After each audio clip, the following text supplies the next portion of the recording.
the Dallas Cowboys moving on from Micah Parsons. He's going to the Green Bay Packers, and they have already reached an agreement on a 4-year, $188 million contract. Micah Parsons is going to receive $62 million in the first new year of the deal, $120 million fully guaranteed, a total of $136 million guaranteed. He's the highest paid non-quarterback in the NFL and NFL history. And what do the Cowboys get in return?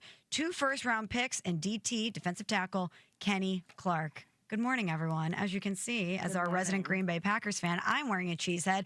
I couldn't be happier. This is an amazing move for the Green Bay Packers. And guys, I don't know what the heck Jerry Jones and the Dallas Cowboys are thinking. Myron, why don't we start with you? What's your reaction to the Micah Parsons move yesterday?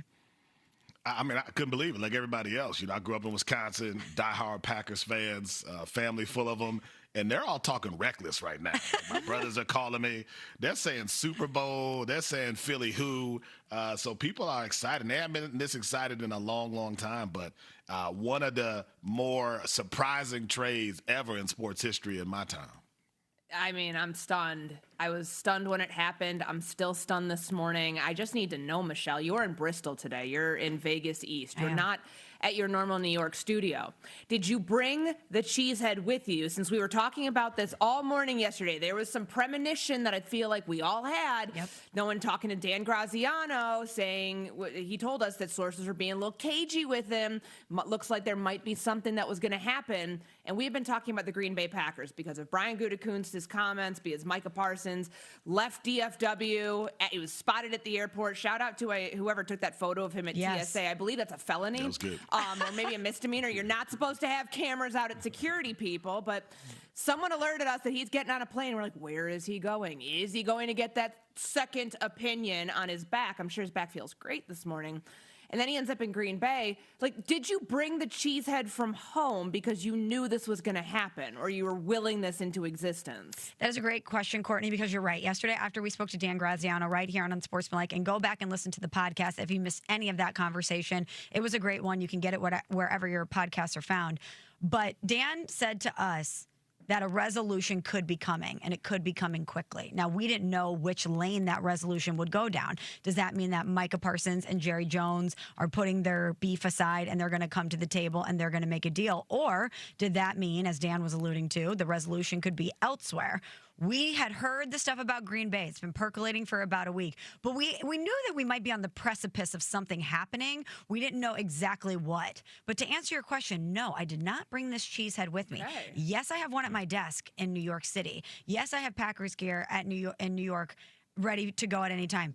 This just so happens to be in Bristol. Like, this is the thing about being a Packers fan. You just have fellow Packers fans wherever you go. And I just was lucky enough that there was a cheesehead here in the studio. I tell you, man, this is heavy, though. I need to do some neck exercises. I got to get a stronger neck if I'm going to be a Packers fan. Well, how pumped are you that you get to go to a game this year, and the defense, the complexion of that defense is going to look a lot different. And I know that we were all wondering what the price was going to be. I honestly thought, if we're talking about a player for a player, because Schefter puts out that tweet before the compensation's known, he said it'll be 2 first-round picks and a high-end, high-caliber, whatever the phrasing was, player. I'm thinking Rashawn Gary's out of here, right? Yeah, like, you're going to trade a defensive end for a defensive end.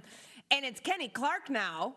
No disrespect. I think he had like a sack last year. Needs an interior guy. But you've got Rashawn Gary on one side, Michelle, Micah Parsons on the other. Like, is there a better pass rush in football? I can't think of one off the top of my head right now. No, this Packers defense is going to be formidable. This team in general certainly took an exponential step forward as far as our expectations for them are concerned. Myron, you said your family is talking crazy because a lot of them are in Wisconsin. The first thing that I thought of was, okay, no more excuses. Jordan Love, I need you to be consistent. I need you to stay healthy. I need you to stop with those turnovers because you have no excuses now. The Green Bay Packers, in my opinion, are right there with the Philadelphia Eagles as far as the NFC when we're talking Super Bowl contenders, and they better get this done. You add Micah Parsons to this defense that's already a formidable unit, you take a step forward. The expectations are raised for your organization. And guys, there's so many tentacles to get into with this story. We can talk about how we arrived at this point with Jerry Jones and the way he goes about these contract negotiations and how a star player finally said enough is enough and he pushed somebody to the brink and now they're out of there. We need to talk, of course, about the Packers and the expectations for them, the ripple effects across the NFC North and the NFC as a whole. But gosh, on the Dallas Cowboys side of this, there is so much for us to break down. What this means for the organization, what this means for Dak Prescott, what this means for Brian Schottenheimer, a first-time head coach who's trying to get a team together to go out there and compete. Not great, but Jerry Jones and Stephen Jones, after the deal was made yesterday, had a press conference. And a lot of Cowboys fans were saying, Jerry, what the hell? What are we doing here? Take me through this. Why would you make this move? Why would you trade Micah Parsons to the Green Bay Packers? And this is the explanation that Jerry Jones gave. The facts are we need to stop the run. And we haven't been able to stop the run at key times for several years. And when you have the kind of extraordinary pass rush that Michael had, then the way to mitigate that pass rush is to run at you. If the pass rush doesn't get you ahead pretty big time and you're playing even or behind, then you've really got a problem in stopping the run. What? What indeed? First of all, calling him Michael, I mean, what are we doing here? What are we doing? The disrespect continues. I'm sure Micah is glad to have that in his rear view. But Myron, you hear Jerry Jones give the explanation that he's moving on from Micah Parsons because he needs to stop the run, and your reaction is what? He doesn't believe any of that, right? At the end of the day, Micah Parsons is a generational talent. It just doesn't make any sense. Like, fine, let's say you get to a point where you say, we have to divorce, it's over. You definitely can't trade him in the NFC, and you certainly can't trade him to a team that's a contender in the NFC, a team that just beat you in the playoffs a couple of years ago. So none of the reasoning or rationale makes sense. And I have to believe that there were people in that office, in that front office saying, Jerry, don't do it. And he just said, I'm Jerry Jones, I'll do what I want. None of this makes sense at all to me. It's funny because I bet Jerry, when they were setting up this press conference and they're preparing him for different talking points, he's like, find me a stat I can use to prove that we are a better defense without Micah Parsons. Oh, wait, here's the vulnerability. You guys were 31st against the run a couple of years ago. Last year, they were 29th. They were 16th the year before that. It's like, all right, here's the one weakness. Point at this.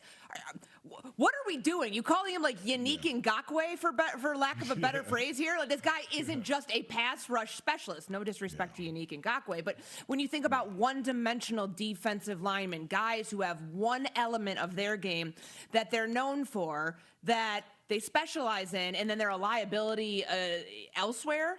In Jerry's case here, he's saying against the run.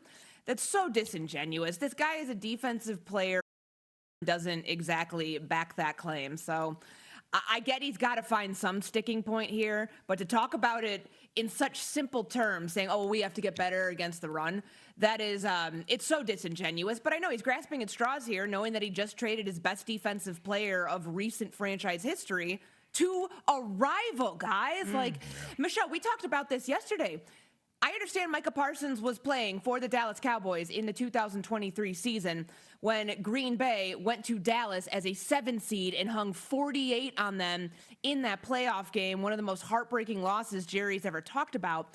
But they've become a rival of the Dallas Cowboys since the 90s. Why didn't you send him to the AFC of all places? Right. You sent him to a team that when you become a contender once again with all these draft picks, you're going to be facing the Green Bay Packers now for the next decade of trying to overcome the losses that you've had against this team. And you're going to be facing the player that you sent out the building. How does that make a shred of sense, not sending him to, I don't know, the Miami Dolphins or somewhere else? Right. It makes no sense. It makes no sense at all. And honestly, if I'm a Dallas Cowboys fan, I can't even tell you how I feel right now. I probably feel angry. I probably feel despondent. I probably feel disrespected. For Jerry and Stephen Jones to sit up yesterday, and that's the reasoning that they're giving their fan base as to why they moved on from one of the most dominant, productive, and certainly most versatile defensive players in the NFL, who's entering his prime, guys. This is a player who just turned 26 years old. He is just entering his prime. He's the second player in NFL history to rack up 12 or more sacks in each of his first 4 seasons, and that's while dealing with injuries. You know exactly how good Micah Parsons is. You know exactly what he brings to your football team. and because of your ego and because of these contract negotiations that you couldn't get a grip on, now he's out the door. And to your point, Courtney, he's in the NFC. He's going to a team that came into our house 2 years ago with the youngest team in the NFL and embarrassed us. And your reasoning behind it is that you want to stop the run? If I'm a Cowboys fan, I don't even know how to begin to process this, Myron. Well, yeah, and listen, Cowboys fans are probably Mavericks fans too. They're still getting over the Luka breakup, right? And then they were like, you know what, we're going to test the waters again. We'll become fans again. We're heartbroken. Let's see what's on the sports fan app. You link up with the Cowboys, you're excited, and then Micah Parsons gets traded. That's the most heartbroken fan base maybe of all time. Like, they just can't catch a break. Yeah, yikes. I can imagine what Dallas fans have been going through over the past calendar year. You can always join us on the Dr. Pepper call-in line. That's Newsroom on Sportsmanlike Nation. And we have a caller who wants to jump in right now, guys. Mason, who is watching on ESPN2. He's in Fort Worth. We have a Texan on the line. Mason, what do you have to say? How are you feeling this morning about the news that Micah Parsons is headed to Green Bay? I think it's great. What? Now, first and foremost, I am not a Cowboy fan. I'm a football fan. Okay. But here's the deal. You put a list up on the TV. Nobody with the highest paid defensive end who is only a pass rusher has won anything in the NFL. Your list proves it. Dallas's defense stinks. Dallas's team stinks, with or without Micah Parsons. Jerry now has 4 first-round picks. He has cap space that he desperately needs. He finally can do something that he hadn't been able to do in 30 years. The Packers overpaid for Micah Parsons. They better hope and pray to the cheeseheads in the sky that Micah Parsons gets 25 sacks a year to justify that contract. Micah Parsons can only do one thing, rush the passer. He can't stop the run. And everybody's comparing this to the Luka Doncic trade down here. They should have got rid of Doncic, too. He ain't met a Big Mac he can't stop eating. Doncic would have got you 30, 10, and 10 every night and gave up 30, 10, and 10 every night. Have you seen Luke on the cover of Men's Health? He's looking pretty good, looking pretty cut, looking pretty fit. Hey, what's in y'all coffee down there right now? Like, y'all didn't even – I know they didn't sleep. Like, you could tell all these Dallas people, like, they didn't sleep. Like, so they're just saying ridiculous things, I feel like. Yeah, and if you wanted Jerry to make this move, why didn't he do it in the spring? Why did he wait until right now? Why wouldn't you have done it earlier in the timeline? If he would have done it earlier, do you think he'd be